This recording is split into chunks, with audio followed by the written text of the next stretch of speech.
we have hemorrhage, which accounts for 23% of maternal deaths worldwide,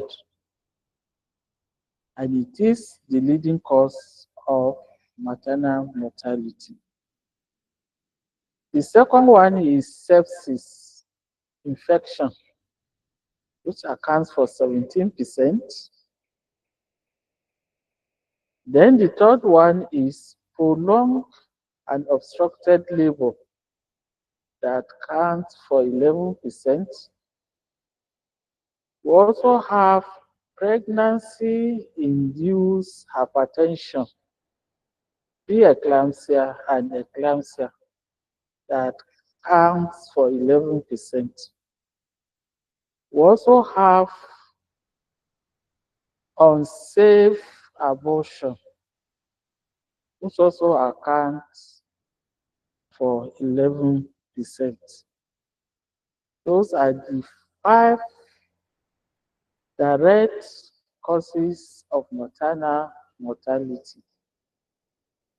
And the 2 indirect causes of maternal mortality are malaria, which also account for 11% of maternal deaths, and anemia, which also accounts for 11%. So these are the direct causes and indirect causes of maternal mortality. And all these causes I've mentioned are preventable. And there are some factors that also contribute to this maternal mortality. So this evening, I'm going to be discussing on hemorrhage in obstetric and emergency. Introducing the topic, hemorrhage is the most common cause of maternal mortality worldwide.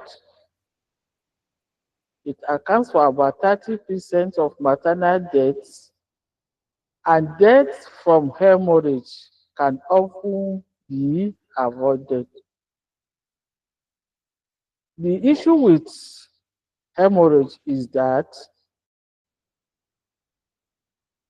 usually blood loss are often underestimated. And secondly, in pregnancy, signs of hypovolemic shock may not show until the patient loses a very large amount of blood. The mother can lose up to 30 to 35% of circulating blood volumes, which is about 2,000 mils, before showing signs and symptoms of hypovolemia, because the mother can compensate for blood loss by shutting off the blood supply to the fetus via the placenta units. What are the signs of a hemorrhage?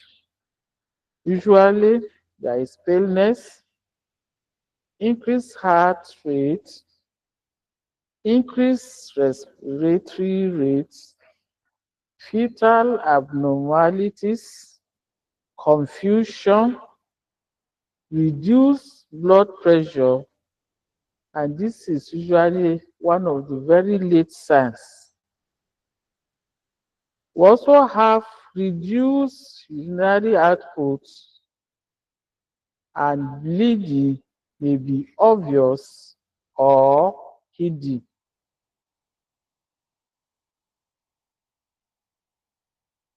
When these signs are present, they are very significant. You should have a high suspicion and you should act quickly We are going to be looking at causes of hemorrhage in pregnancy. In pregnancy, the causes of hemorrhage include incomplete abortion, ectopic pregnancy, that is pregnancy outside the uterus. We have placenta abruption, that is premature separation of the placenta. Then we also have placenta previa. This is abnormal situation of the placenta before the presenting part. Then we have coagulation disorders.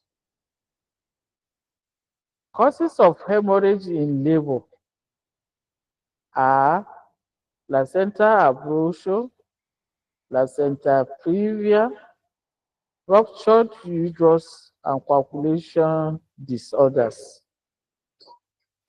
And also, of hemorrhage after delivery is often represented by four T's.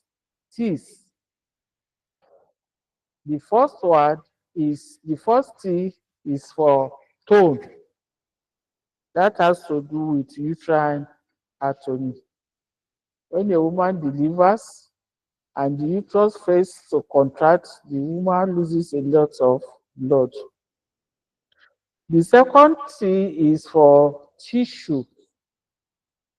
This has to do with retained placenta or membrane or any other product of conception in uterus. Can also make the woman bleed. The third T is tear, and the tear at the cervix, perineum, or if the uterus ruptures. Then we have thrombin, the fourth T, thrombin. That is calculation disorder.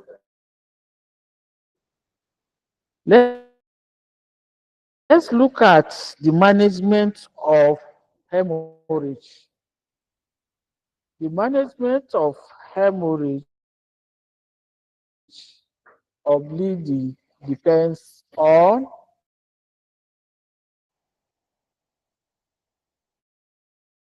anatomy. We use a stepwise approach in the management of uterine anatomy.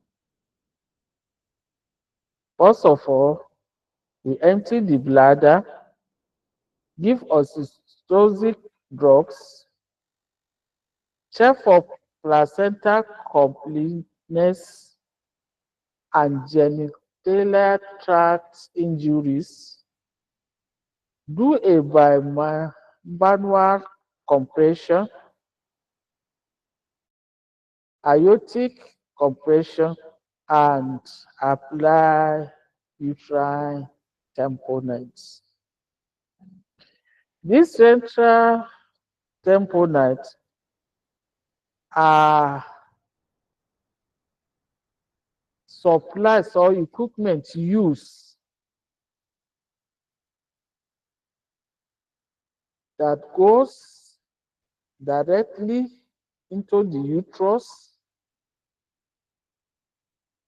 putting fluid to apply pressure to the uterine walls, constricting the uterine walls, and thereby preventing bleeding.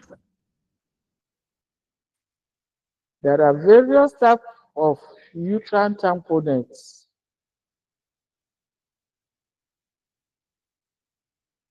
But in Nigeria, we don't have this original type, but we can improvise using condom catheter giving set.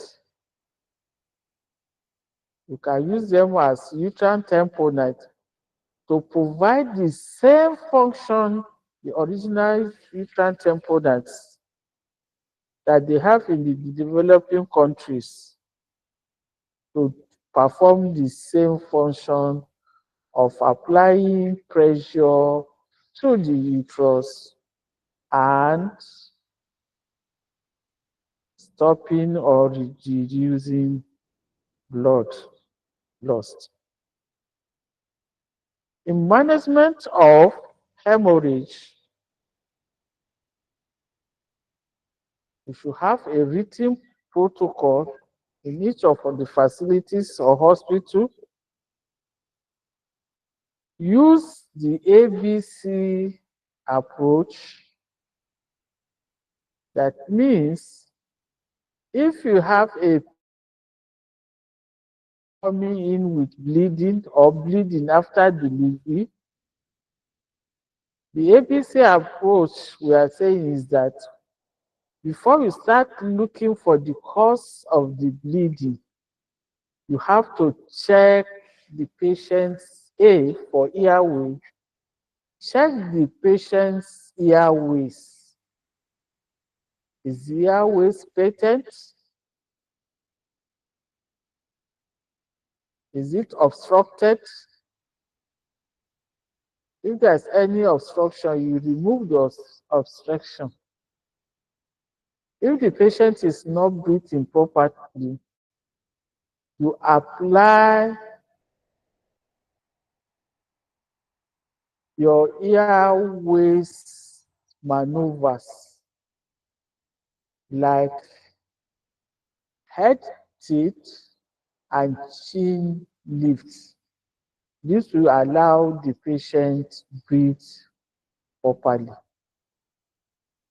If that fails, you apply jaw thrust. The B stands for breathing. You check if the patient is breathing by looking at the chest movement, feeling, using your hand to the patient's nose to feel if the patient is breathing. Then the C stands for circulation. If a patient is coming with bleeding or bleeding after delivery, what you do is you set up IV line. If possible, double line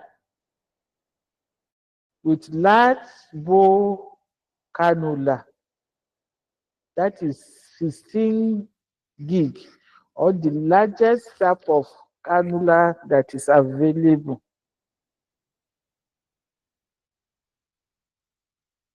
During the process of setting up or replacing the IV fluid, you take blood sample for HB estimation and for blood grouping and cross-matching. You give fluid and blood if available. And also, during your management, you should be aware of potential of coagulation disorder.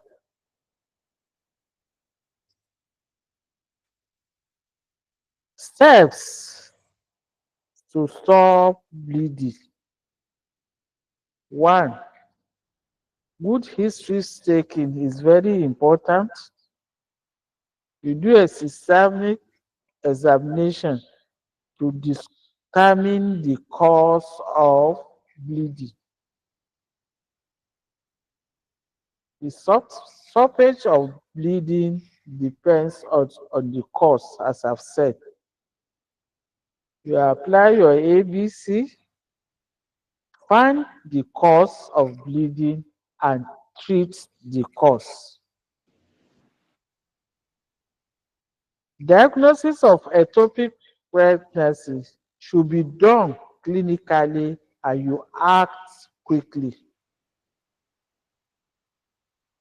You use stepwise approach in the case of uterine atony.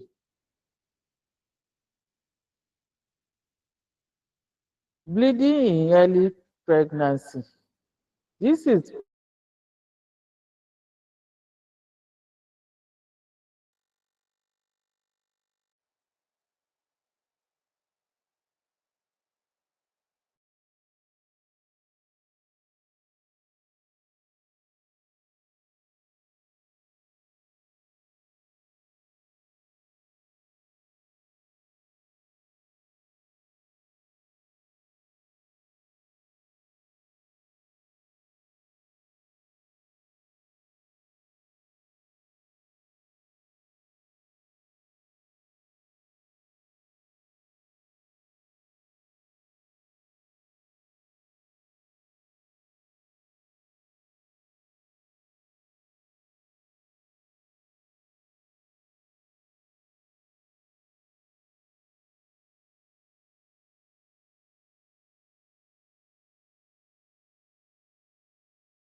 Ma, we can't hear you.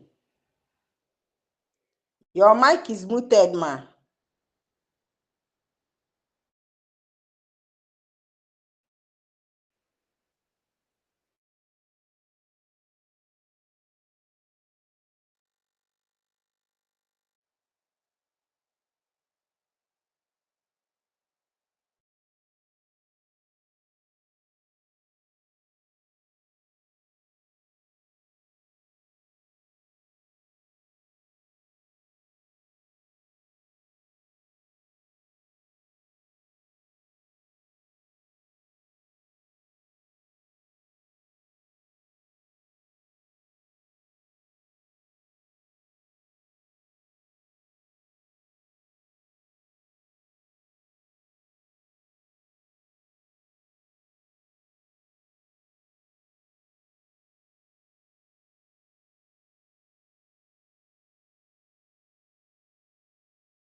Ma, we can't hear you, ma. Good afternoon, ma. We can't hear you, ma.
Ma, we cannot hear you. Your voice is muted.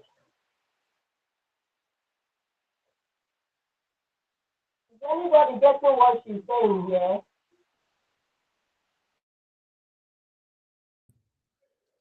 Ma'am, we can't hear you. Good evening, ma. We can't hear. Your mic is muted.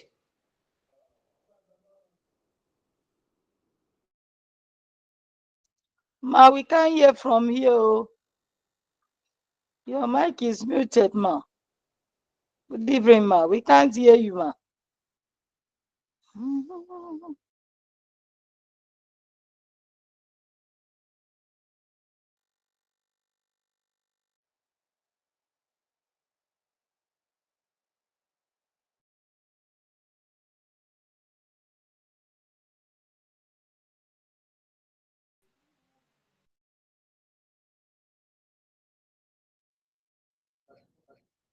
Okay, the signs and symptoms of placenta previa. We have one, recurrent painless vaginal bleeding, uterus not tender or tense.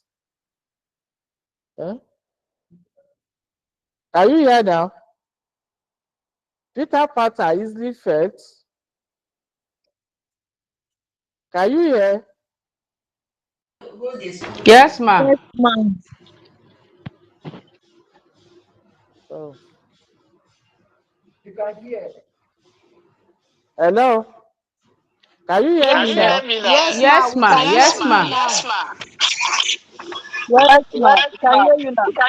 Oh, there's malpresentation and abnormal lie of the fetus. If the lie is longitudinal, presenting part is usually very high above the pelvic rim and can not easily the general condition of the mother is directly related to the amount of blood loss per vagina. Diagnosis and investigation. One, history. There's always history of painless recurrent hemorrhage. On examination, on palpation, uterus is not tender or tense. Fetal heart rate, fetal head remains unengaged in gravida. On investigation, the scanning is done usually to confirm the degree of placenta previa. In management, we have both medical and surgical management or active management. The aim of care is to control bleeding and to save both life, that is, that of the mother and the baby. The management of placenta previa depends on one, the amount of bleeding, the condition of the mother and the fetus, the location of the placenta, and the stage of pregnancy. The management of placenta previa is usually active management and conservative management. In active management, you terminate pregnancy by cesarean section for type 3 and 4 of placenta previa with severe bleeding regarding the placenta location. Then you assess the patient thoroughly to discover the type of care to be given. You look at the age of pregnancy, the maturity of the fetus,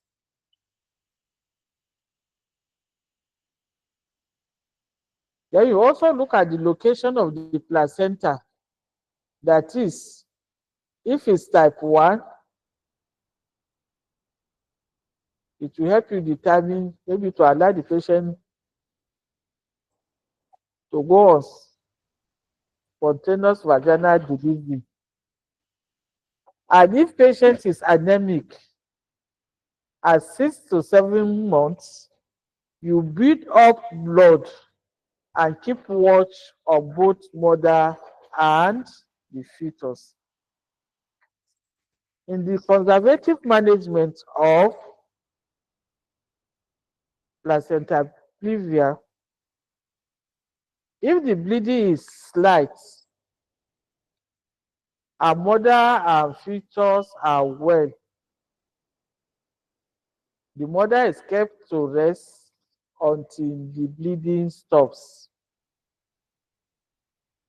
Specular examination is usually done to rule out incidental cause. Placenta function is monitored by the means of fetal kick chart and antenatal cardiography. Ultrasound scan are repeated at intervals in order to observe the placenta position in relation to cervical os.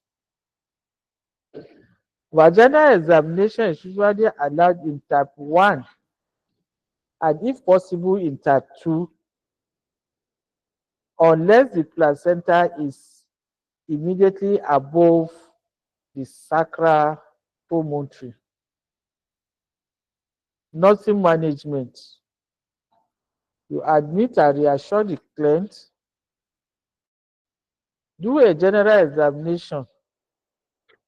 If the hemorrhage is light, the woman's blood pressure, respiration, and pulse rate are normal.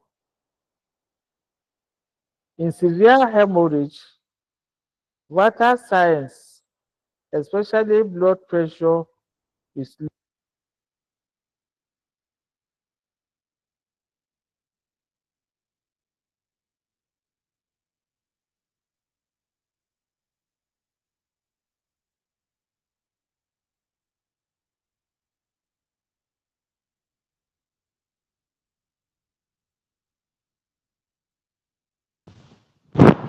Ma, we lost your voice again.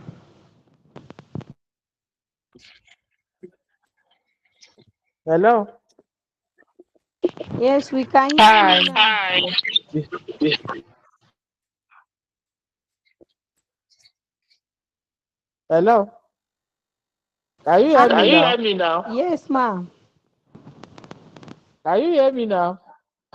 Yes, ma. I'm on the I'm on nursing the nursing management of management. placenta previa. I said you admit and reassure the patient, do a general examination. If the bleeding is light, the blood pressure or vital signs are normal, but in severe hemorrhage, the vital signs, especially the blood pressure, is low, the pulse rate is high, and these are signs of shock. And the degree of shock correlates with the amount of blood lost per vagina. Respiratory rate is rapid, and the mother may have air hunger. When this occurs, you treat for shock. Do not do abdominal examination. Do a vaginal abdominal examination to find out the lie of the fetus and to check the fetal head if it is engaged or not.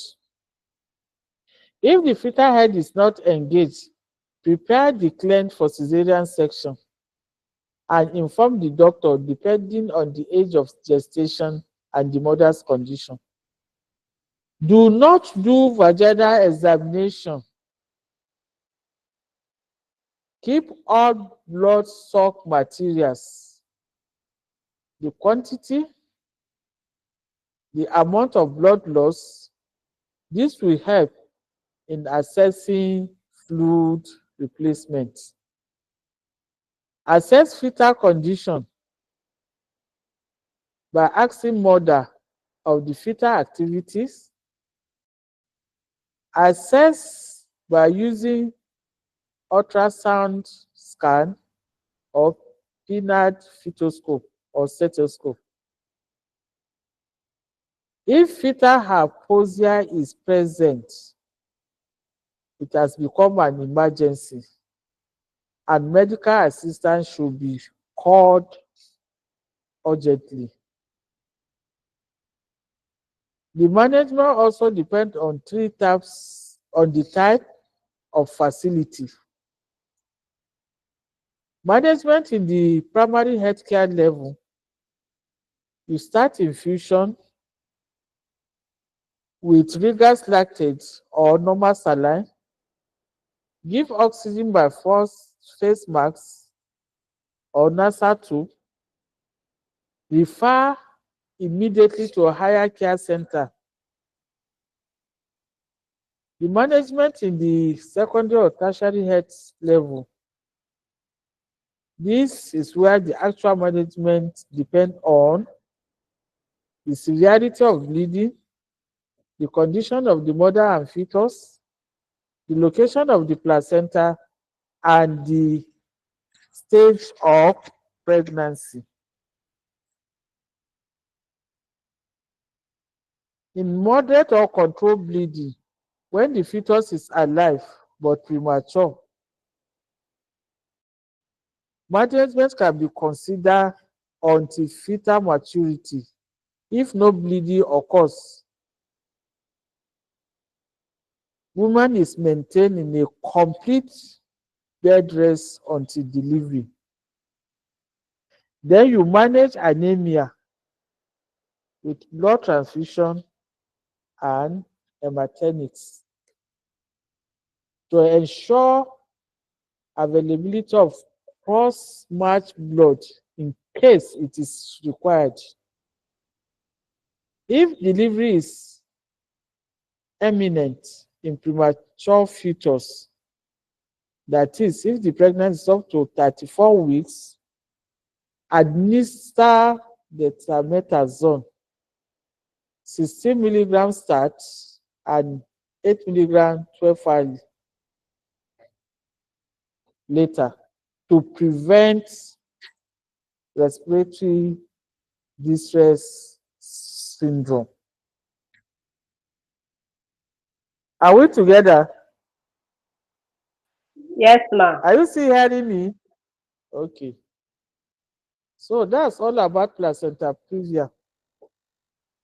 We'll move next to the next cause of bleeding in pregnancy, which is placenta abruption. In placenta abruption occurs due to premature separation of normally situated placenta after 28 weeks of pregnancy. This occurs in 2% of all pregnancies.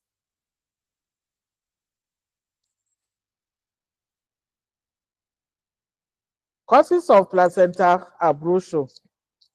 The real cause of placenta abruption is unknown, that is idiopathic, but associated with the following factors.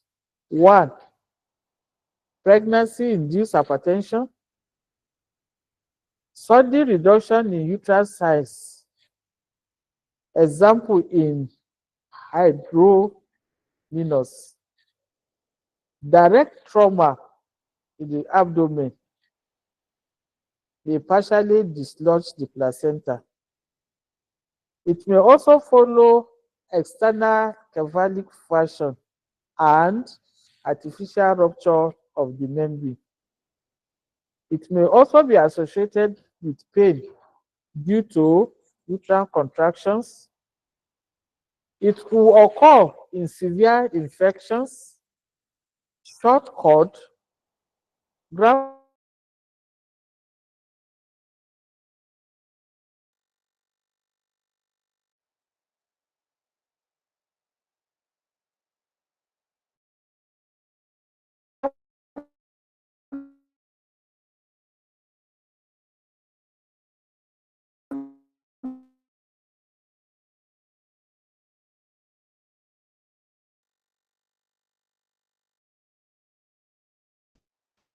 which are revealed or ovate. The partial separation of the placenta. Here, there is escape of blood from placenta, drains via the vagina, and is visible at the vulva. Then we have covert or concealed. Here, the placenta is separated, blood loss is retained in the uterus. The placenta, no vaginal bleeding is seen, but signs of shocks are seen. The third one is mixed. This is combination of the two situations. Some blood drain via the vagina and visible at the vulva, and some blood are retained behind the placenta. Management of placenta abruption. If there's placenta abruption, it has become obstetric emergency. Anyone with suggestive placenta abruption need urgent medical because it's an obstetric emergency. Admit patients and take a good history on previous health, onset of bleeding, assess the general condition, including the abdominal examination, but vaginal examination should be avoided. Give petadine 100 to 150 milligrams intramuscularly and administer oxygen if necessary. Collect blood sample for hemoglobin estimation, pack cell volume, grouping and cross-matching clotting time test. All urine pass should be measured, tested for albumin and acetone. Give 5% glucose pending the arrival of blood. Blood clotting time is done in labor. If the result is not normal, set up intravenous pitocin and blood transfusion on the other hand. Administer fresh blood rich in fibrinogen to be given after due post-matching. First bag of blood is run rapidly depending on the degree of shock. If bleeding from the vagina is examined for evidence of clotting, keep accurate record of blood loss, pulse, respiration, blood pressure. A fluid chart and urinary output is observed measured, which ought to be 30 mils per hour. Patient is prepared for cesarean section and consent must be signed. Give intramuscular syntocimetrin with the delivery of the placenta after excluding second twins or multiple fetus. Continue with hourly bedside clotting time. After delivery, you examine the placenta for evidence of retroplacental blood clot, which is found on the maternal surface of the placenta. This blood clot must be weighed and recorded. Watch for evidence of further vaginal bleeding, especially in concealed accidental hemorrhage, which usually occur several hours after delivery. The pulse, the blood pressure should be recorded at every half-hourly and 2-hourly interval respectively, and should be done for at least 24 hours after delivery. Follow-up. Follow-up is done, which is important so that the patient does not develop complications. Assess pituitary functions, that is, resumption of menstruation and lactation.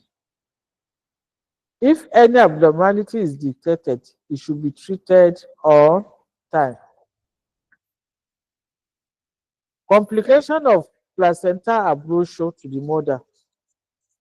To the mother, we have shock, anemia, SINS syndrome, postpartum hemorrhage, renal failure, irreversible brain damage, maternal death, which will lead to high maternal mortality rate. Complications to the fetus, we have intrauterine death, high fetal mortality rates. So, we have discussed the causes of hemorrhage in pregnancy and their management, causes of hemorrhage during labor and how it can be managed, and also we discuss the causes of hemorrhage after delivery, which is known as postpartum hemorrhage, which is the leading cause of maternal mortality. Any questions so far?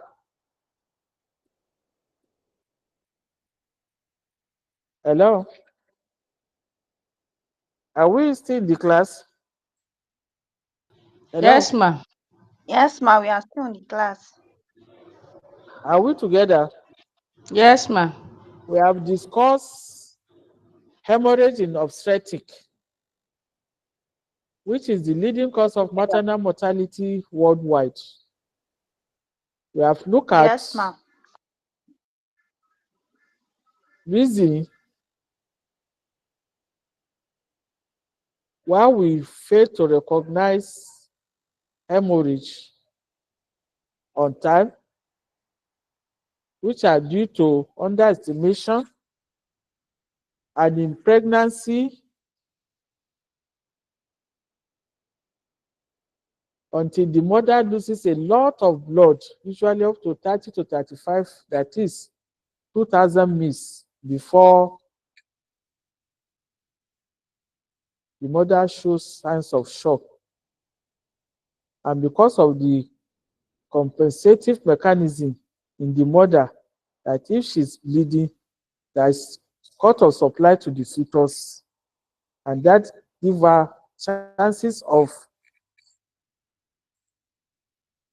maintaining her balance until blood loss is much and the patient goes into shock. We also made mention of signs of hemorrhage, and we say if there is reduced blood pressure, that's a late sign of the woman going to shock, and that we should act very quickly. We look at the causes of hemorrhage in pregnancy, which are incomplete abortion, ectopic pregnancy, placenta previa, and so on. And the causes during labor were also mentioned. And the causes of hemorrhage after delivery, which is known as postpartum hemorrhage, is often represented by 4 T's. The first one is uterine atony, second one is tissue, the third one is tear, and then the fourth one is thrombin. And we said the management of hemorrhage depends on the cause, but we should use our ABC approach in the management of hemorrhage.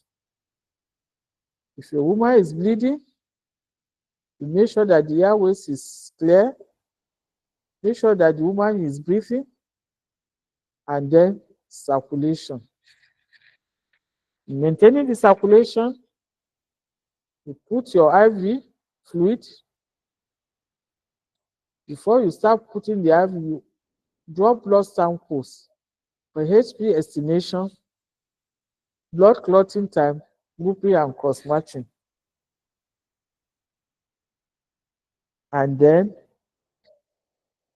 in uterine atony, that is when the uterus fails to contract, because it's the major cause of postpartum hemorrhage, we use a stepwise approach in the management. And what is this stepwise approach? You massage the uterus for contraction, give oxytocin, and then use your ABC protocol, and then you check for the cause and treat the cause. The management of antepartum hemorrhage, management of placenta abruption, all depend on the situation of the placenta previa,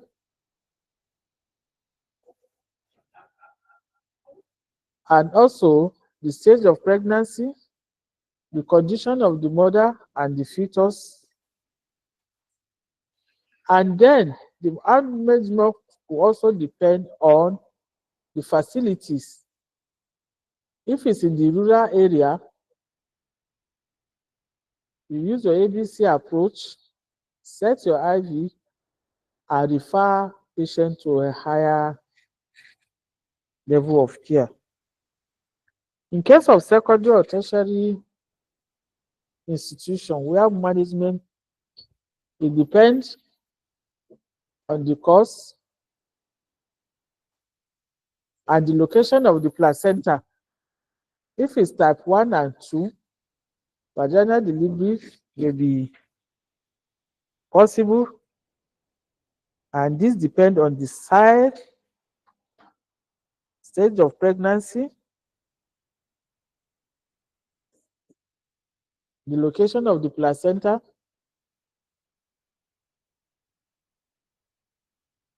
if it's type 3 and 4 type of placenta previa, please prepare the patient for cesarean sections immediately. For placenta abruption, abnormal separation of the placenta, it's an obstetric emergency. Use your ABC approach. Prepare the woman for cesarean section. Because if you don't act fast, you may lose both the mother and the fetus.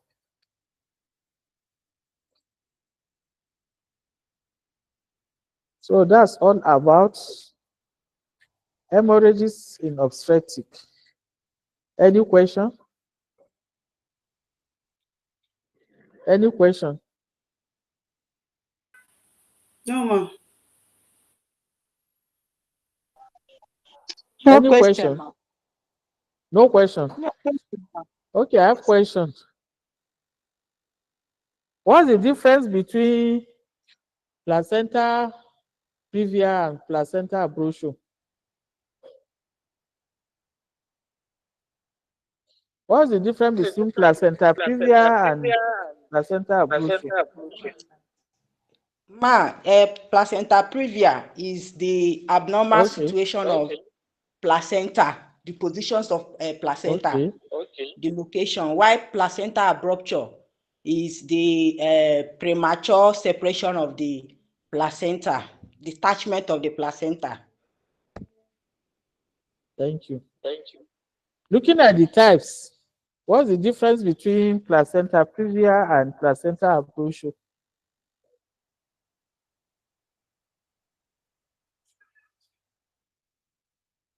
I'm going to be giving you the variations that we are going to be using to tell me the difference between placenta abruption and placenta previa.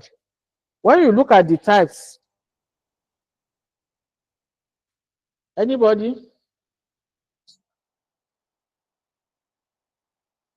The types in placenta previa, we have 4 types, type 1, 2, 3, and 4. Whereby in placenta abruption, it has 3 types.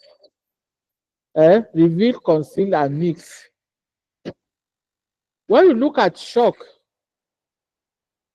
in placenta previa, hypovolemic shock is not common. Whereby in placenta abruption, hypovolemic shock is very, very common. Pain. In placenta previa, there is painless vaginal bleeding, which is visible. While in placenta abruption, there is pain and the bleeding may be visible or may not even be visible. Uterine consistency. In placenta previa, fetal parts are easily felt, whereby in placenta abruption, uterus is enlarged and fetal part is not easily felt. Uterine tenderness. In placenta previa, the uterus is not tender or tense. While in placenta abruption, the uterus is usually very hard, rigid, and very painful. In placenta previa, the onset is gradual onset, whereby in placenta abruption, the onset is sudden. Clotting time. In placenta previa, the clotting time is usually normal. whereby in placenta abruptio, the clotting time is abnormal. Retroplacental clot.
Please, ma, I can't hear you.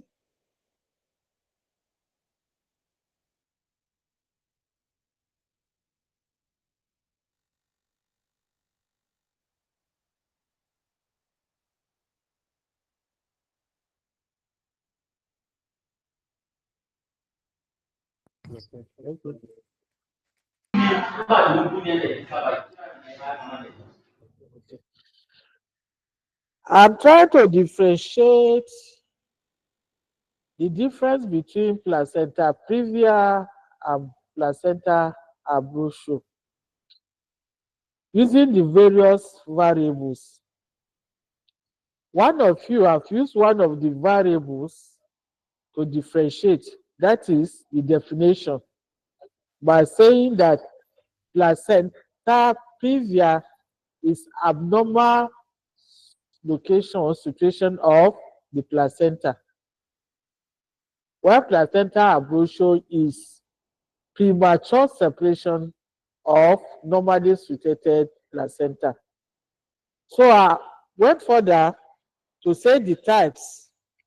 In placenta previa, we have 4 types: lateral, marginal, complete, and central. That is type 1, 2, and 3. Whereby placenta abruptio, the types we have 3. We have reveal, conceal, or mixed. Another variable is shock. In placenta previa, shock is uncommon, whereby in placenta abruptio, shock is very common because the patient must be losing blood internally and it's not visible. So shock is very common. Then pain. In placenta previa, there's usually recurrent painless vaginal bleeding, which is usually visible. But in placenta abruptio, there is pain and bleeding may be visible or may not be visible. When we look at the uterine consistencies, the fetal parts are easily felt in placenta previa, while in fetal in placenta abruptio, the uterus is usually enlarged and the fetal parts are not easily felt. Another variable is uterine tenderness. In placenta previa, the uterus is not tender or tense, whereby in placenta abruptio, uterus is hard, rigid, and painful. The onset of placenta previa is gradual, whereby the onset in placenta abruptio is sudden. Clotting time. The clotting time in placenta previa is usually normal, whereby the clotting time in placenta abruptio is abnormal. Another variable is retroplacental clot. Placenta previa, there is no presence of retroplacental clot. The bleeding is bright red and visible at the vulva. But with placenta abruptio, there is retroplacental clot. The blood may be fresh if it's lost and visibly seen, and brown if it is retained at the uterus. The condition of the fetus. In placenta previa, no excessive fetal movement,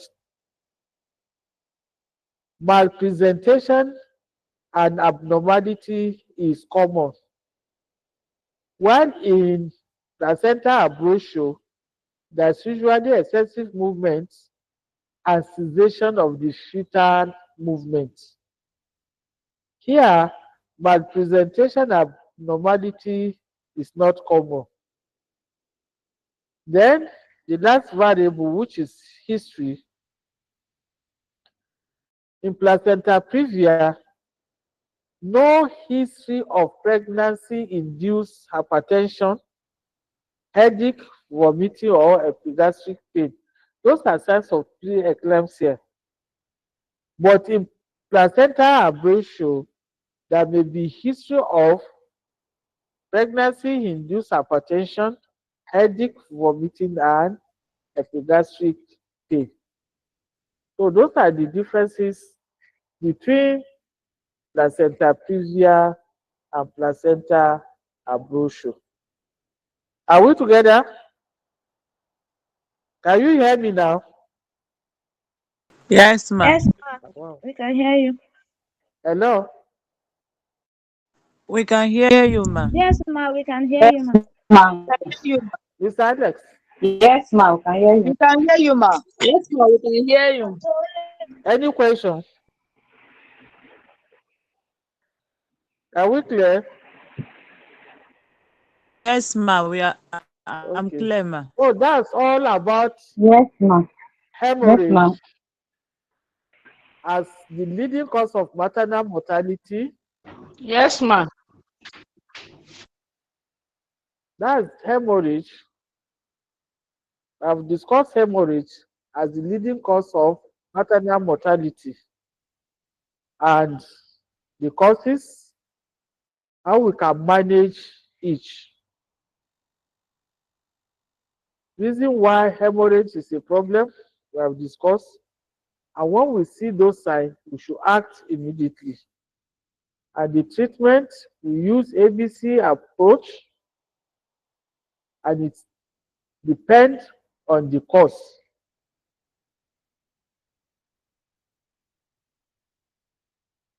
Use ABC approach, find the cause and treat the cause.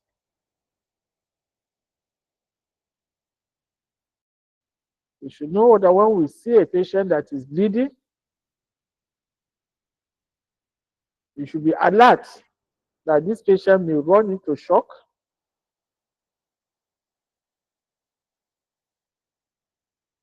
So you act fast, depending on the condition of the mother and the fetus, the age of pregnancy, where you are serving. If it's in the rural area, you refer to a higher center after the first aid treatment. If it's in the higher center, you look at those variables, the stage of pregnancy, the condition of the mother and the fetus, and you manage accordingly.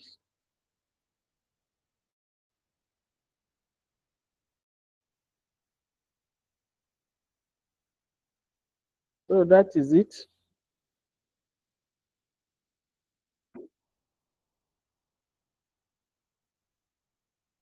Looking at management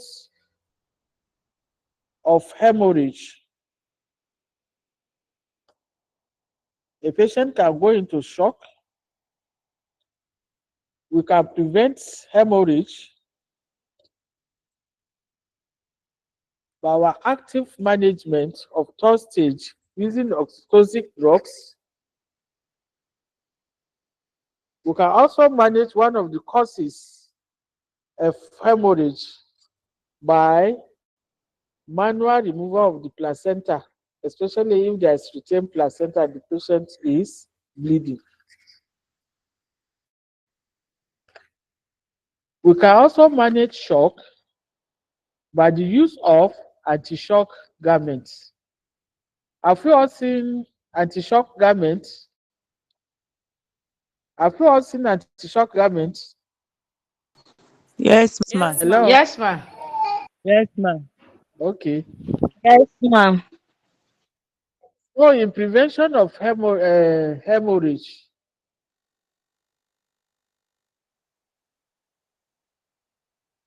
it starts right from antenatal clinic.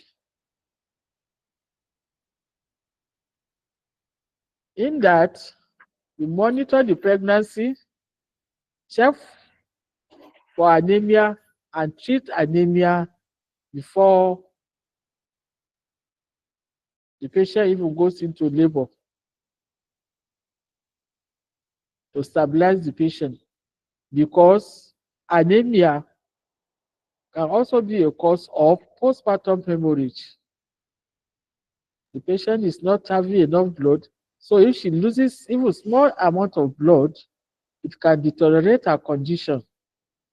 And we say postpartum hemorrhage is bleeding of 500 mils or above after delivery, or less than that if it leads to the woman's deterioration of her condition. So if a woman is anemic before she gets into labor, after delivery, the uterus fails to contract. You see, this can lead to postpartum hemorrhage. Are we together? So we should treat anemia right from antenatal clinic. Advice on dietary intake to improve our hemoglobin level, and that's why we give routine drugs during pregnancy. Is that not so? Yes, ma. Dietary advice is also very, very important during antenatal care. Food demonstrations to clients on the locally available foods they have. Discourage food taboos in the community. All this will help for the woman to be healthy, hemoglobin level and blood and HB is normal.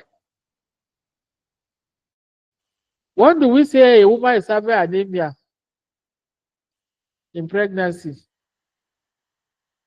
What's the WHO standard? If the HB is below what? Anemia. What is anemia?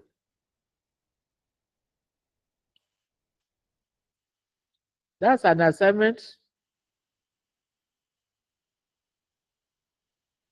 What is anemia? What is the WHO standard for a woman that is anemic, a pregnant woman, and the non-pregnant woman? Are we together? I want to see the assignments. I'm going to record them. As you drop them, your names, so that I'll get the record done. If you don't do the assignment, I will know, because of the record I get. I know that you will do it. Are we together? I'm questioning.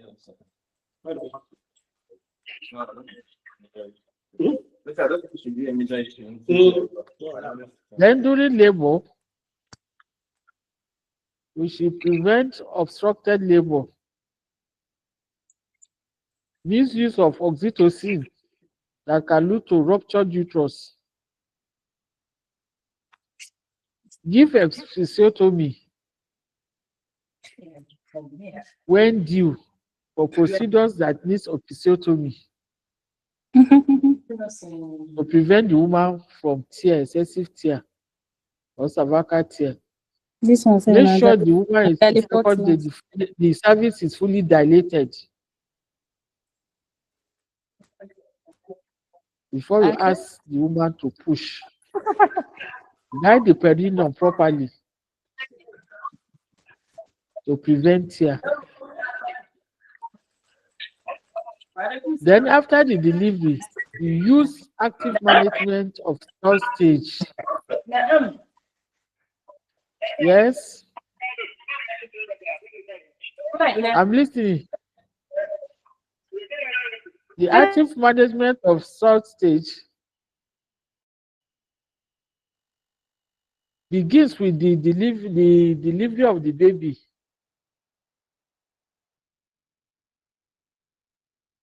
The third stage of labor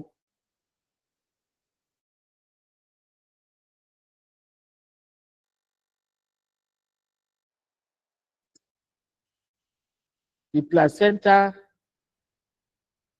delivery of the placenta and its membrane. In active stage of third stage of labor, it's an intervention to facilitate the delivery of the placenta. This is by increasing the uterine contraction and averting uterine atony, thereby preventing postpartum hemorrhage.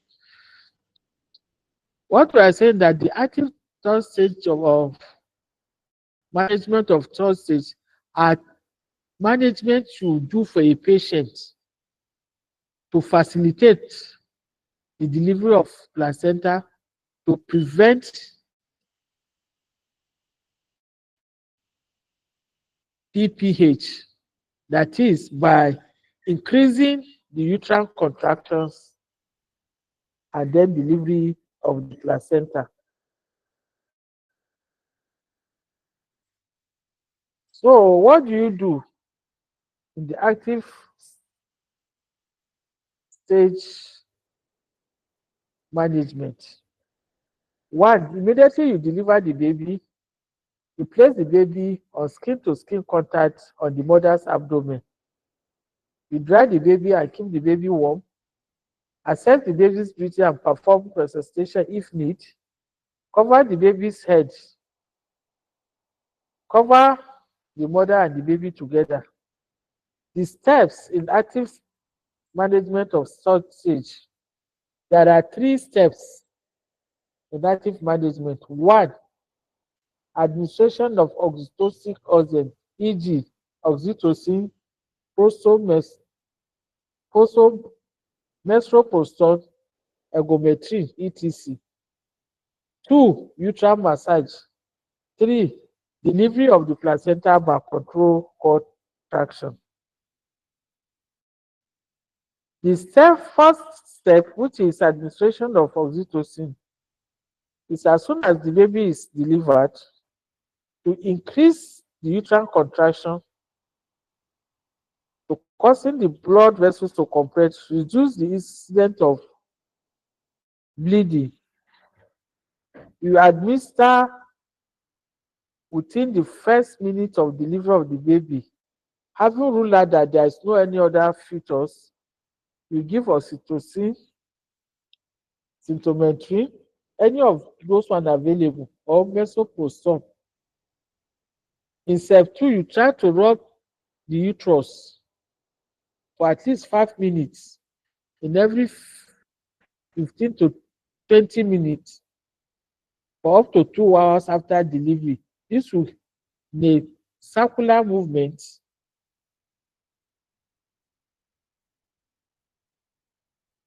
above the pubic area. This is to help the uterus to contract.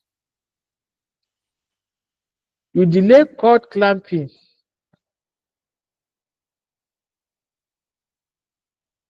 and then you use hygienic techniques after cord position have ceased for approximately 2 to 3 minutes after the delivery of the baby.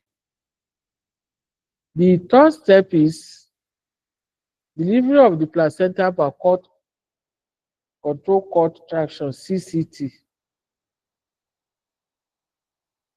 This helps to descend the placenta into the vagina after it has separated from the uterine wall and facilitates its delivery. We should know that CCT is not performed to separate placenta from the uterine wall, but to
Hello, good evening, students. Good evening, sir. How are you? Fine. Yeah, all fine. I welcome all of you on board. Thank you, My name is sir. Jonathan. We are for disaster and emergency nursing. Okay. GNS 315. Apology for the previous that just ended now. We had technical issues which delayed us and made the network not be so to balance. We sincerely apologize for that. As I've said, we are taking disaster and emergency nursing.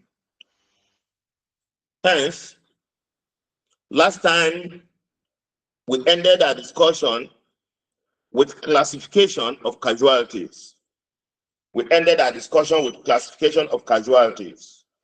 How do you classify our casualties? We started by classifying our casualty from minimal wounded casualty. Minimal wounded casualty. Those are the casualty that can walk around. They have no priority treatment whatsoever.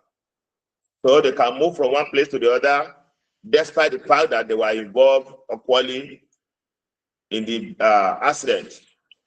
Then we made mention of the second one as the immediate type of accident and emergency.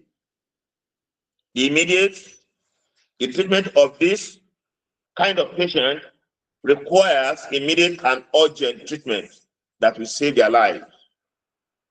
Those are the casualties that are involved in immediate classification. And number three, we had the urgent.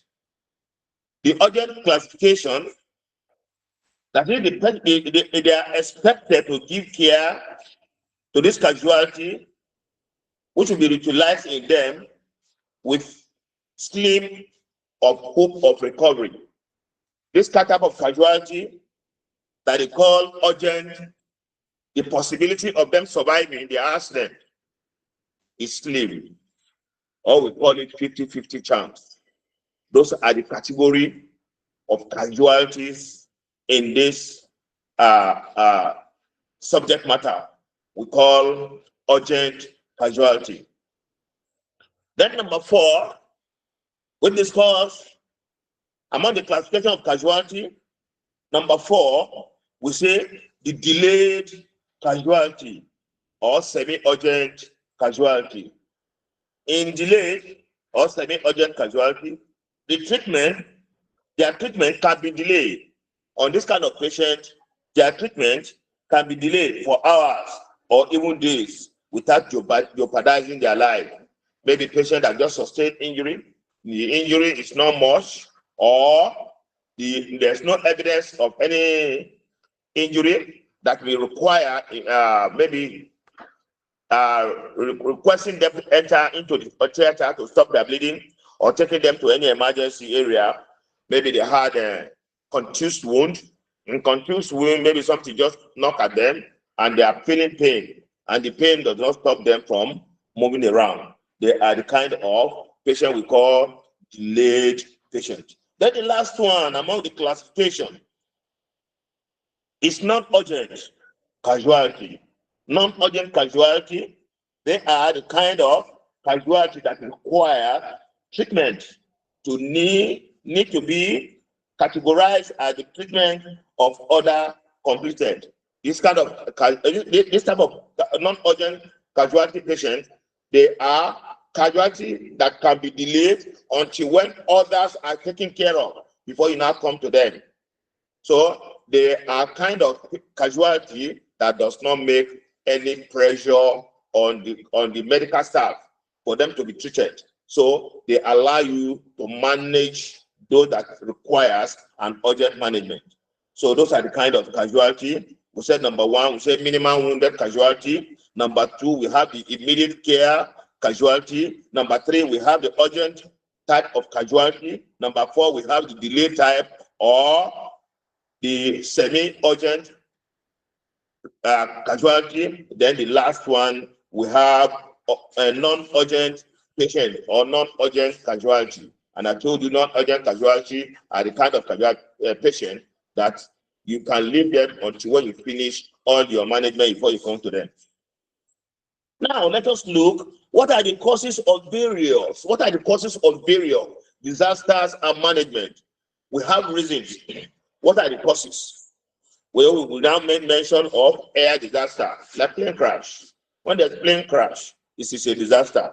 When we have flood, water everywhere, it's a disaster. When we have shipwreck, maybe ship, ship contain, used to carry a lot of patients, a lot of passengers. So when it wrecked, it used to lead to a mass casualty. Then we have fire outbreak, like the one that just happened in Los Angeles, that everywhere got burned down. So it's a disaster. Many people were involved, properties were involved, environment is involved, and many things were involved. That one is a calamity even greater than disaster. Because when you rate a disaster that is too common, is too disastrous, then we raise it to be a calamity. So the one that happened in Los Angeles is a calamity. It's more than just a disaster. So it's something like that. Then we have structural failure, where you give your house or any building to your kind of a person that need to raise it, and maybe eventually this building comes down. We said it's a calamity and it's a disaster emergency. Then we have tornadoes, where we have lot of breeze that raises houses everywhere, destroy everywhere. It's a calamity. So it's a disaster. Then we have hurricane, where breeze is blowing, with a lot of rain is falling and breeze is still blowing, and lot of property are destroyed. It's a hurricane. So it's still a disaster. We have radiation and biochemical. We have discussed where you have radiation and biochemical, what is happening now in the Western world, where they are exchanging, what is it called? Weapons of mass destruction, of chemical weapon, where they exchange all this biochemical weapon. So it's a disaster, because in years to come, children unborn, when they are getting pregnant and delivering those children, most of those children will come down with maybe cancer, leukemia, and series of deformity, stillbirth, and all sorts of, because of the effect of this radiation and biochemical accident. When there's spillage of chemical, like petroleum spillage and all these things, and many people are consuming that water, so a lot of diseases will come up, or a lot of problems will come up, which may lead to a disaster. Then number four, we talk of earthquake. Earthquake, when there's tremor on the ground, and the surface of the ground is shifted from its own original area down to another area. That is earthquake. When we have burst collision, all those long luxurious buses, when they collide, when 2 or 3 of them collide at the same time, it is a disaster. When we have volcano, in volcano simply means where there's rock, mountain of rock, and suddenly there's fire outbreak on that rock. The explosion of that rock itself, it can lead to mass destruction.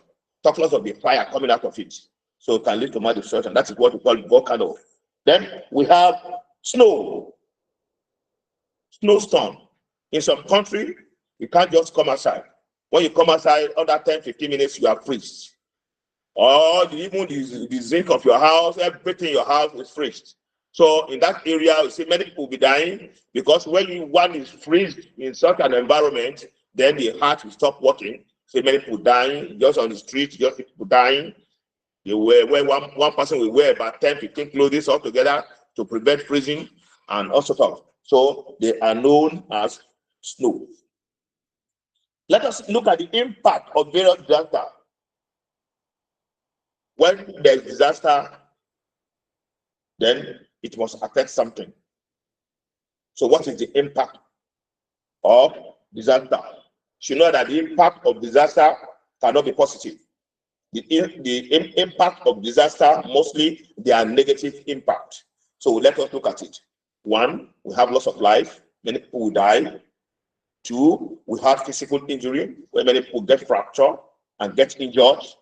3, we have psychological trauma.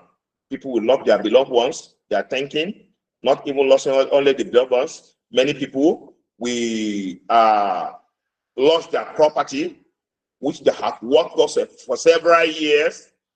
Maybe it's approaching retirement or he has retired from service and now losing all those property.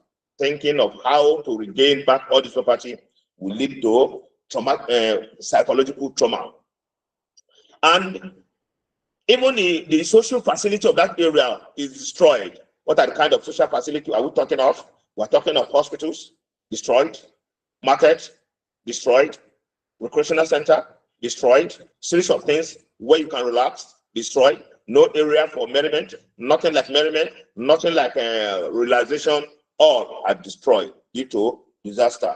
Then let us look at property damage. Property damage, houses will collapse, shops, and other area we think we have, we collapse. Let us look at that of Los Angeles, a critical example of disaster and emergency. If you view of recent how a whole area got burned because of fire outbreak, and that fire was moving about 43 to 45 kilometers per hour. For evidence, for they are unable to control the fire. The fire is moving faster than any other thing. So it is a disaster and it's a calamity. So in that kind of environment, you see many people will die. When many people die, it will lead to physical injury, it will lead to psychological property damage, then environmental destruction. Environmental destruction, a lot of pests, a lot of grasses, dry one and fresh one, destroy everything. Environmental destruction, hospitals gone, market gone, recreational center gone, everything that you think you can post off in recreating yourself are gone. So it's a disaster and it's an impact. Then we talk of genetic factor. When we talk of genetic factor or as an impact of emergency, let us look at genetic. What is genetic? Genetic simply means cells. These cells that are replicating themselves in the course of war are dangerous. Many casualties that are faced with biochemical weapon in the course of explosion of any disaster are the children of the offspring of that family are liable to come down with cancer. They are liable to come down with cancer. They are liable to come down with thyrotoxicosis. They are liable to come down with deficiency of iron, which will be killing most of them. So if you look at genetic factor, the genetic factor, lack of all, problem of all this disaster and emergency will affect genetic factor where women will be producing children, being malformed, being deformed, and mostly some women, they will produce children that are not up to term. They are delivered. So some are delivered term, but they are kind of children that are looking immature. Then under the outcome of disaster, we are still saying there will be confusion. There will be confusion. Environment, the whole environment there will be confused, thinking that disaster will still occur. So they are afraid of even staying in that area. Apart from confusion, we have anxiety. Anxiety. Anxiety simply means under medical fear of unknown. Anxiety. That is fear of unknown. So the fear will be there. What is leading to the fear? If I sleep, I hope somebody will not come and attack me. The fear because the area, the security has been destroyed. Everything in that area has been destroyed. Then maybe you have a house that you are sleeping before that has been destroyed. They now take you to a ghetto. You'll be sleeping. So that anxiety will be there. Then we have emotional outbursts where people are just aggressive. They are aggressive in the sense that they are facing a lot of challenges and they are receiving less attention. It will lead to emotional outburst. People are aggressive. When you talk to them with little talk, they are aggressive because of what they are going through. So we call that emotional outburst. Frustration. Frustration. People are frustrated because they are expecting kind of palliative, but it's not coming. Nobody's responding to them. No means of livelihood. No means of eating food. And what they have in their homes are destroyed, like food items are destroyed. Then let us look at that number. Another number again is grief. Grief. People lost their beloved ones, so they are grieved. They'll be at home mourning that their beloved ones that are just passed away. Then the last one on this list is death.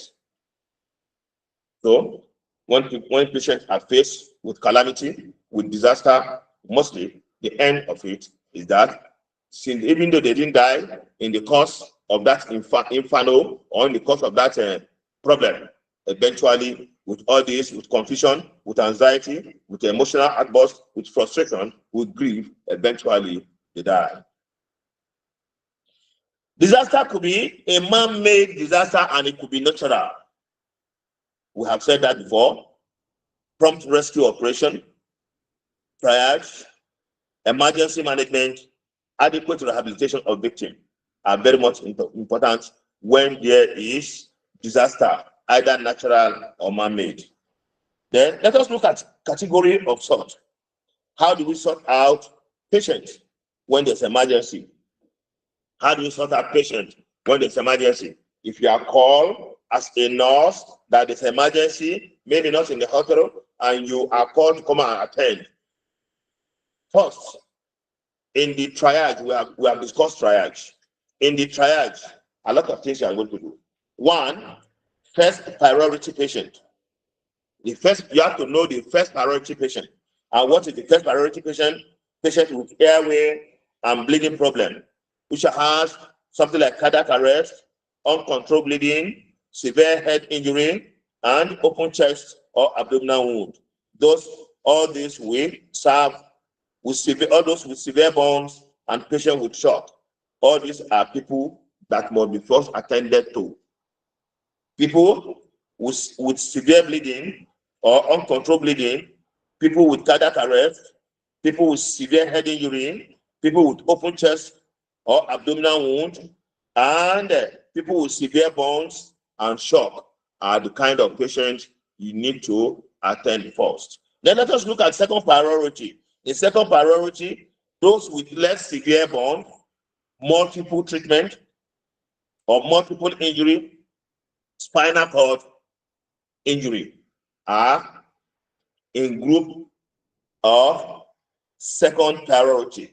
Then let us look at third priority, those with minor injury or minor fracture and other minor injury. Also patients who are already dead or obviously mortally wounded.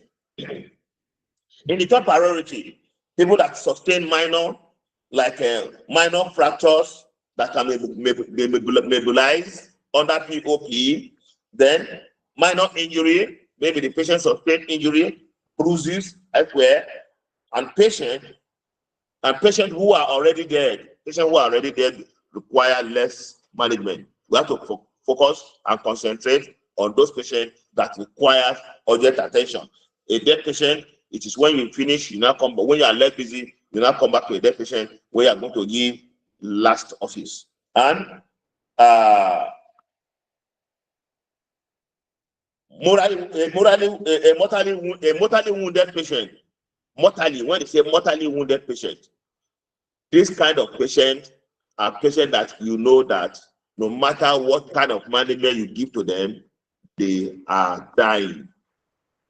So, know how you care for them. There's nothing you can do for this patient to survive. They will die. So you cannot leave patients that are waiting resuscitation for them to survive, then concentrating on patients that are mortally, that they can easily die. So these patients that can easily die, they are known as mortally wounded patients. Then let us look at the requirement for triage. What are the requirements for triage? I told you what triage is. Triage is act of sorting patients in their disaster environment, and you sort them out according to the one that will receive treatment first. Then let us look at the requirement. Before you can do that, one, you must have trained personnel on ground. You must have trained personnel on ground. That's a requirement for triage sorting. They ask you, what are the requirements for triage sorting? You say number one, trained personnel must be on ground. Trained personnel must be on ground. They're not such as A, doctors, B, nurses, C, ambulance drivers, D, radiographers, D, laboratory personnel, and hematology. It can equally involve other ones like security officers, police, army, civil defense, and all sorts of in their requirements.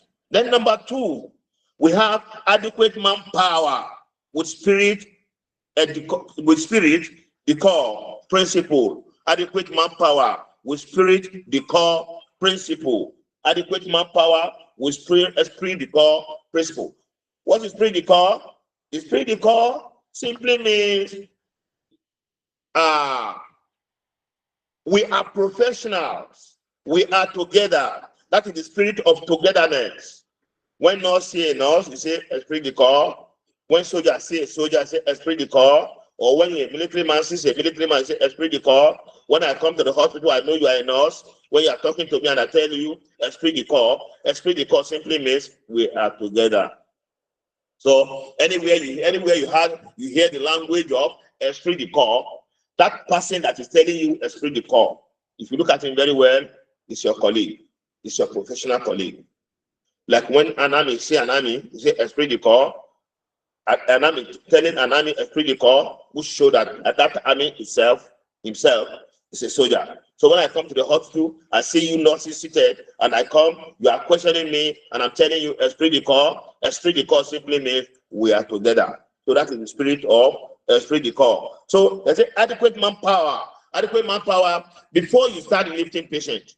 You must make sure that you have adequate manpower. Our problem is that we don't use trained personnel to evacuate patients in an emergency, in a disaster environment. Maybe an accident happened now. An accident happened. In the course of we lifting that patient, most of these patients used to develop spinal cord injury because we are not using professional to handle these people. At the end, in the course of that accident, they may not have spinal cord injury, but in the course of rescuing them out, then they develop spinal cord injury. Some of them have fracture. Maybe the kind of fracture is sustained that time. I can't hear you. Good evening, sir. It's not a displaced one. Are you there? Maybe the kind of fracture is sustained is not a displaced fracture. That is because of helping this victim. Most of them are fractured. So we have to ensure we have adequate manpower with spirit the core. principle. Then number 3, we have optimal space. You have to create enough environment for yourself. Create enough environment for yourself in the course of you making a triage. That is optimal space. Make sure you create enough space for yourself for you to be able to carry out your triage sorting. Then supply stretchers.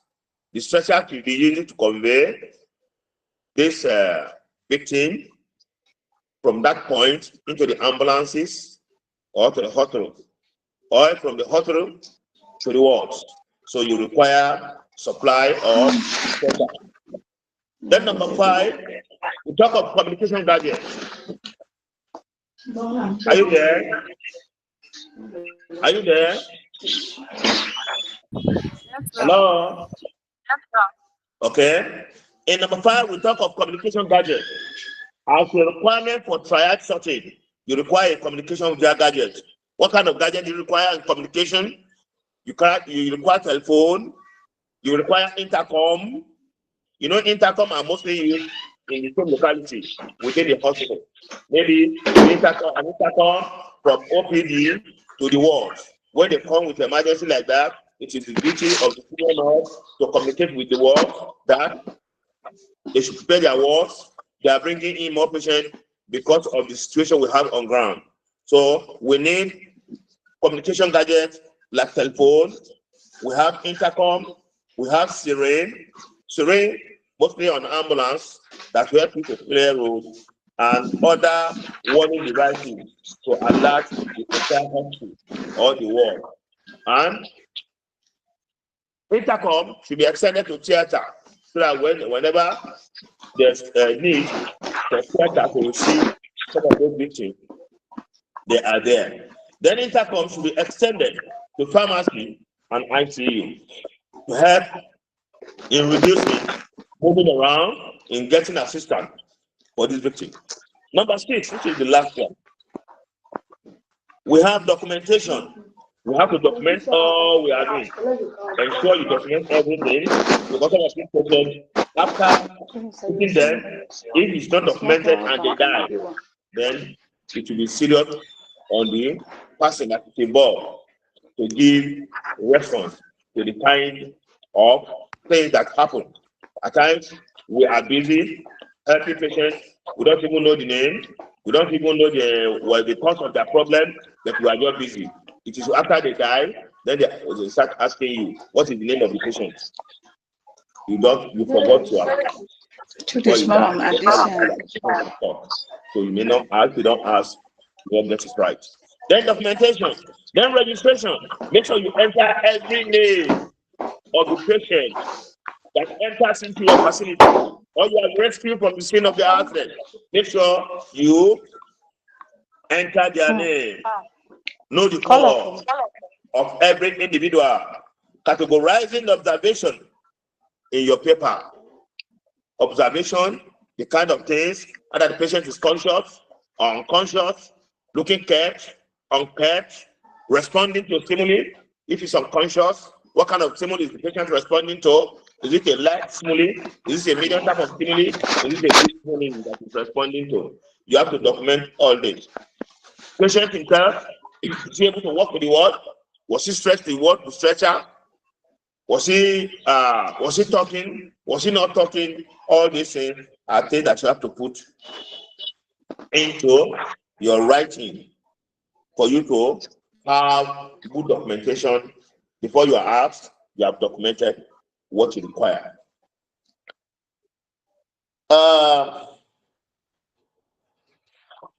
We talk of responsible, the responsibilities of a triad nurse. The responsibility. What's your responsibility as a nurse? As an emergency and disaster nurses, what are your responsibilities? We'll tell you what kind of responsibility you are going to play. Number 1 is a quick assessment of patient. You have to assess the patient immediately, immediately after the accident occur, to know the kind of problem and how to sort it out. Then number 2, quick health talking. That is bringing account of present complaint. you have to be able to listen to their complaint so that you're able to manage them. Then the number third is objective data. The objective data simply means taking of vital signs, temperature, pulse, respiration, on blood pressure. They are the objective data. Objective data. Then number four, perform brief physical examination on the casualty or patient. Perform brief physical examination. Inspect the patient, inspect them, look at their physical appearance. Is there any evidence of fracture? Are they having any evidence of bruises? Are they having any evidence of swelling?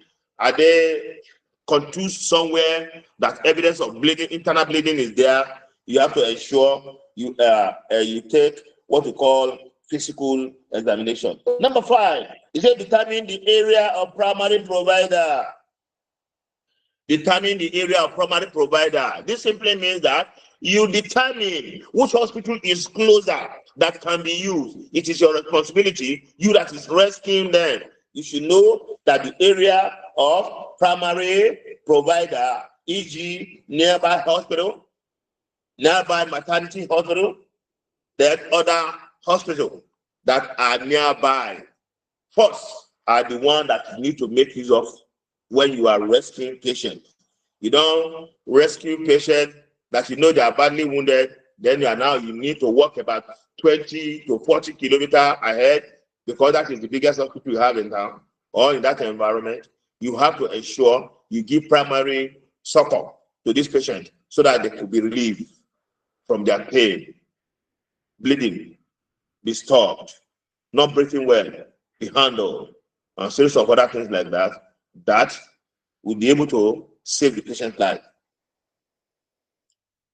Then we are saying,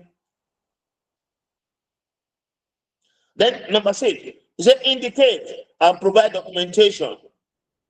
Anytime you are managing your patient, please always provide your documentation. Provide your documentation, document things, so that in case the patient comes to lose his life, you have something to document behind. So then number 6 is initiate a paralytic or diagnostic intervention. When a patient is rescued, maybe because of bleeding, is losing a lot of blood. When it gets to the hospital, you have to take sample of the blood so that you know the patient, if it's anemic, you will require blood transfusion. And if it's fractured, you think of how to mobilize the fractured area. The mobilization of fractured area, we have 2 things to be taken care of. Number 1, mobilization of fractured area will be close mobilization, where ordinary POP is required to align the bone for healing. That is what we call external mobilization. And it could be where they are putting external position, where the pin and the hook are outside surface of the skin of the patient. That is external device. Then the second one is internal, where the patient leg or arm need to be so that they put plating, they put nails, they put screws, they put wiring so that it can mobilize. So you have to ensure that the area is mobilized. Then initiate parenting diagnosis. That is how to diagnose them. Then the last one is promote public relationship. Ensure that people that are concerned, like the patient relatives, are taken care of. You have to talk to them. You have to give them psychological therapy, social therapy, and if possible, if most of those casualties are the kind of casualty that they are less privileged, you connect them with social welfare, where they're going to get free drugs, free treatment, and also it's a responsibility to take care of them.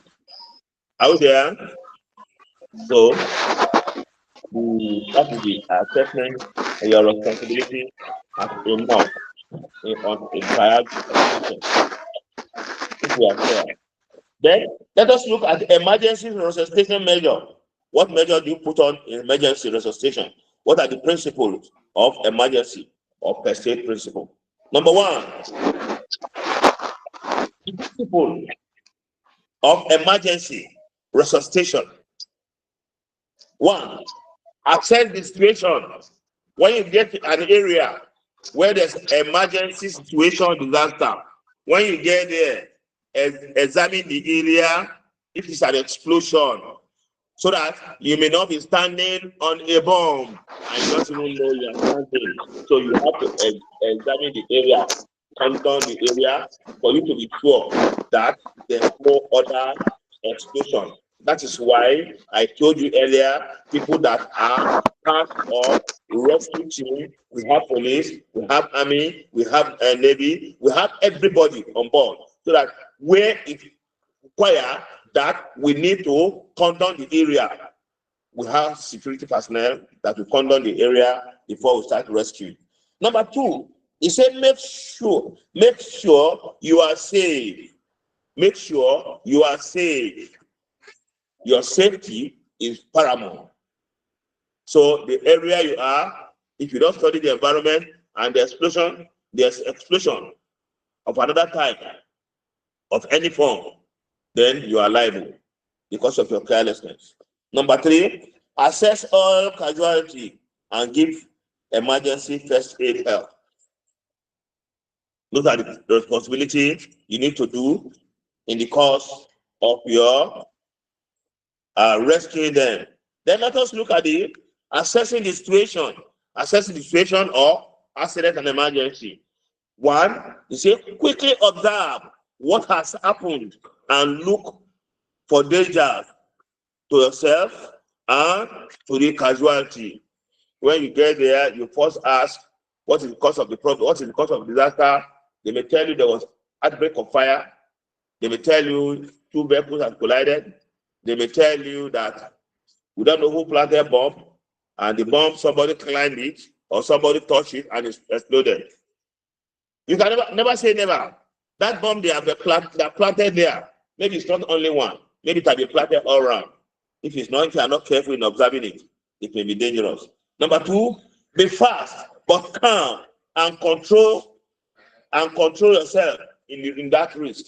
So when there's outbreak like that and you are not sure of the environment, you cannot condone the environment, you should be quick in evacuating your casualty from that point to a safer area where you can manage them. Then the last one is assess the resources available to you and to the type of help you may need. In carrying out disaster management, you will need finances. Where is your finances coming from? You need an ambulance, you need security personnel, you need many things to help yourself to go in a safety environment. If you don't have all these things on ground, you may have problem in handling those casualties in a perfect way. If there's no ambulance, how do you lift patient from one place to the other? If there's no stretcher, how do you do that? If there are enough manpower, and I told you earlier, most of the victim rescue this day, or most of the victim rescue in the third world, is due to carelessness. Most of these patients used to develop fracture of the spine because people that are helping them are not professionals. They are not qualified. Because they are not professional, they lift patients anyhow. So the cost of you lifting patient, if you are not using the rules and principles of lifting your patient, then the patient will sustain more injury. Finally, let us look at how to make your environment safe. How to make your environment safe. In the course of you rescue, let us look at it to make your environment safe. One, the condition that caused the accident may still be presenting further damage. So be careful. Ask for the condition that led to that disaster so that you'll be able to know how to curb the area to prevent another damage. Number two, they say, consider protecting the casualty and yourself by making the area safe. You protect the casualty, you protect yourself by making the area safe. Remove the patient from that area or the scene if you are not sure of the environment to a safer area to save your life and to save your life of the patient. Turning off all electric appliances is very paramount when there is outbreak. Switch off the car engine and removing the casualty from the car when there's car accident that will lead you to give emergency rescue. Then number 3, you say give emergency first aid, where you can rescue the patient by helping them to stop bleeding. Then if there's any means of you doing that, you do that before taking them to an advanced level. You help them by helping them to stop the bleeding. Is act of giving emergency first aid. Then the last one is, once the environment is safe, assess each casualty to determine treatment priority and treat those with life-threatening condition. So when you move them from the accident scene and you move them to a safer area, you now triage them. When you triage them, you'll be able to know people that are having life-saving problems. With this, we've come to the end of this lecture, and to seek your indulgence, or I will appreciate your patience for listening to this lecture. I pray to be of great benefit to you and to every member of the class. If you have any question, let me patiently listen to you so that we know how to answer ourselves before we call it a day. God bless you all. Question, please. Is there any question? You're on your microphone. You ask questions. If you have any question, don't ask question. May God bless all of you. Amen. Hello. Thank you, sir. God bless you all. Thank you, sir. Thank you, sir. God keep providing for all of you a means of sustenance. Amen. In that way, God bless you all. Amen. Bless you too. Thank you. Bye-bye. Okay.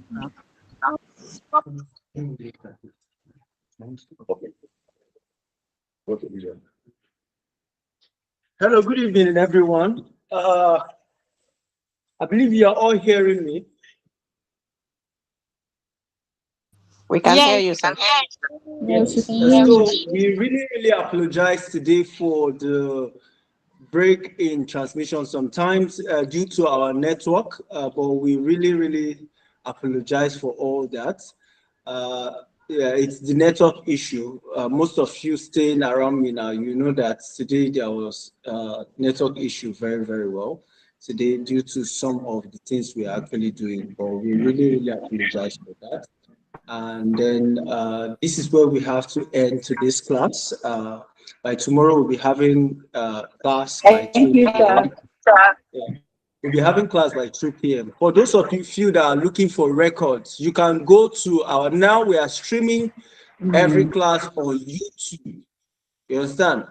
If you cannot join through the, though we don't even advise anybody should go through the YouTube while the class is going on. You come here because we are taking attendance. You understand? So you have to come through the call. And then on YouTube, you can go back on YouTube to actually go and check the previous recordings because we are recording them, we are streaming it live on YouTube. So you'll be able to see the YouTube videos. And then maybe probably you went to YouTube and you could not see it. You could just call us. We have the recording. We'll send you a link, or probably we'll be dropping that link on the group so that you'll be able to go through that link and see the records. And then you'll be able to go through your class and review your class again. So without any other thing I want to say, if you have any other questions that you want to have or difficulties in other things, you can actually speak up now. And again, we have about 70 students in our records, but what we are seeing is 21 or 26 students that are joining the class. And then we want to let you know that we are taking attendance. And at the end of the day, when you want to write exam, that's when you will know that we are taking attendance, because some people will be stopped from writing exam because you are not attending the class. So if you have any of your colleague or somebody you know that he or she is not attending the class, please let them know that it's very important for them to actually attend the class, because we are taking attendance, and that attendance is your continuous assessment. So please, I'm begging you now, before probably you start begging other management or other people. So just try to make it to the class so that you will be recorded, because we have low attendance of students coming. The reason why we stopped the record was because every time we put any record, we hardly see people go and view that video. You will see most of you don't even go through the videos. And most of you are waiting for the exam before you start going out to go and view the video. How many videos will you view when the exam is nearby or the exam is closer? You discover that it will take you a lot of time for you to actually get this done. So no matter how your busy schedule, make sure that you attend the class, no matter where you are. Just look for a quiet place to sit down and attend the class, and then you still have a record that you go back to, because you attending the class, we are taking records of what you are actually doing if you are in the class. And some of you that will come in and log out, and some of you that will log in and mute yourself and you start doing something else. We are noticing all those things. Some of you self, you even some of you even expose yourself, because sometimes your your camera will be on and they will be seeing your face or seeing what you are doing. You understand? So make sure you look for, once we said, make sure from now, I want you, everyone should know that our class starts by 3 o'clock. So from 3 o'clock, you should start checking. We send a message, we have not sent a message, make sure you check, because each class is starting by 3 o'clock. You understand? So once we send the link, you make sure that you are checking, even though you have not seen the link, just keep on checking your group chat, and that's the group, the WhatsApp group. Keep on checking it. You discover that we start up a meeting, because we right here, we have a lot of things in our hands that we're doing. So definitely, sometimes for us to send you a message that, okay, we are about to start the class, you discover that a lot, because even sometimes some lecturers, they're actually doing other things, then we have to get them here to come and take the lecture. So please, when you are just try, once it's 3 o'clock, from Mondays to Fridays, make sure that you are checking the group, you understand, the WhatsApp group, so that we will not take any lectures and you are not aware of it. And please talk to your colleagues, especially the class monitor. Please talk to your colleagues. We are taking attendance.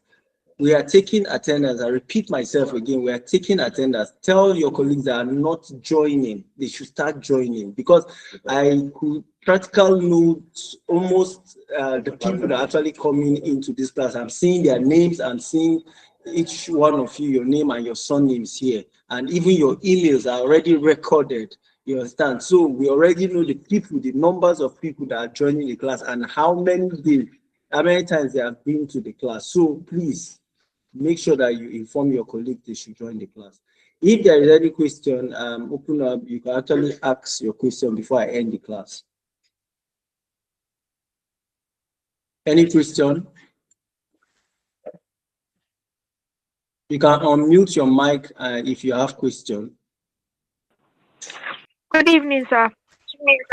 Good evening, Sandra. Yeah, my question is, what if you join the class, but probably because of network you join late, and then No, probably you've taken attendance? for that one, for you to know, we all have that in consideration. Okay. You now, if I'm ending this class, I already know the number of students that are here. You understand? I know the number of students I started with. I know the number of students are here, and then I can see their names. I can see when they joined and when they logged out and when they logged in again. You understand? So I will be able to know either it's network issue or it's not network issue. So that will be recorded. You Okay. understand? And then we know that you actually attended class. But somebody that did not come at all, he was not this thing. And for those of you that say, "will come, then I'll come back when the class is about to end," you will not know when the class will end. You understand? Because every attendance is taking every class. The moment the class ends, you understand, we're taking your attendance for the next class. Okay. You understand? So that's that. Thank you, sir. Okay. Any other question?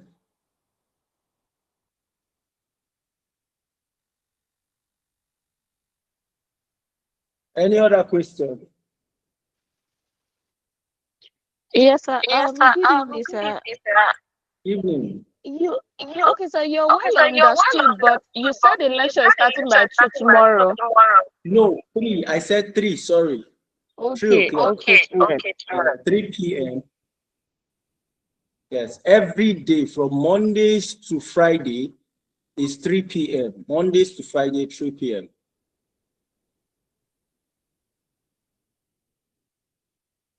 Any other question?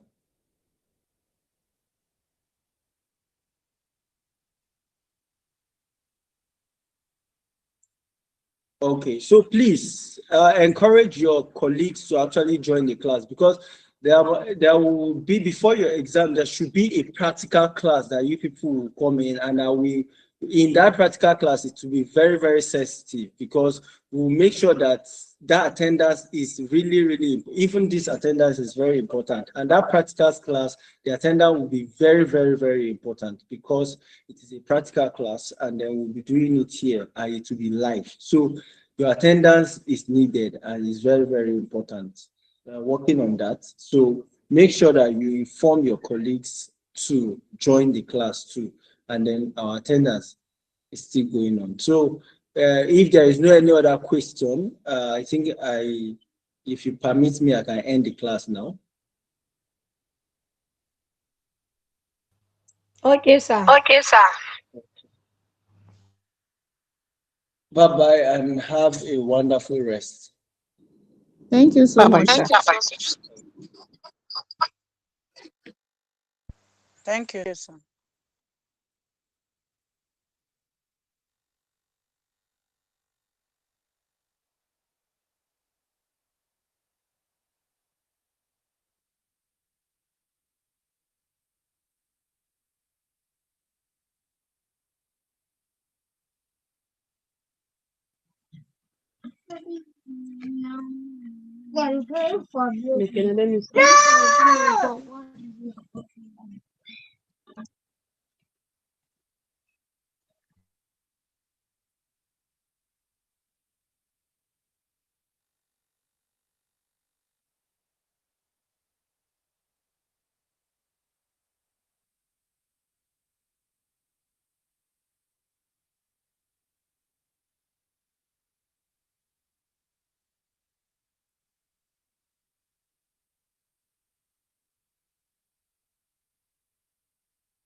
Utadao ko ba fa? Ah, no.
Kakak sudah.